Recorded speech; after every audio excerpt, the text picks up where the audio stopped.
I would like to tell you something about a snail. I have learned something from a snail in our garden, and I would like to invite you to realize what that is. First of all, I was sitting there and just observing the snail. The snail has always been my enemy. In fact, I slightly disliked this creature because it was eating my plants, my herbs, leaves, the fresh young flowers, and I always took the best of it. And I thought, how can I get rid of it, quite truthfully? Yet I have learned to learn from my biggest enemy in the garden, and that is by watching, observing, sitting down in the grass and really watching. For half an hour I sat there and just watched, and I saw things that I had never seen before. The mouth opened very slowly, and they moved in their own slime so gradually and so slowly that I had a very epiphanetic experience. I thought, if we now, for a change, start moving,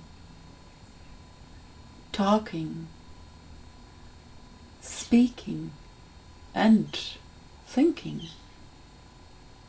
slower, then a lot of things are going to change. So actually, by watching that snail, I realized that I can learn a lot. I can move differently, I can move more consciously,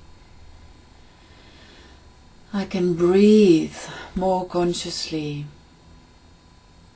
slower, I can think more consciously, slower, I can eat more consciously and slower. There's actually a lot of things, if you just put in front of all the actions that you're doing, slower, slowly, and you really mean it, then the yin consciousness, the female consciousness, will also rise up again. And that is something that we really need nowadays. We need more consciousness, more female consciousness. We need to learn to do things slower. We need to change that paradigm, because faster is not always better. In fact, it has helped to excavate, to disintegrate, and to change Mother Earth in a way that we don't like it actually, and we see the results of it. If we start doing things slower again, then solutions will jump into our eyes, into our minds, into our thoughts.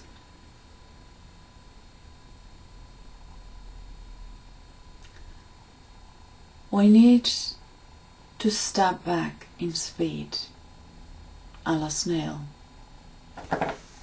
Well,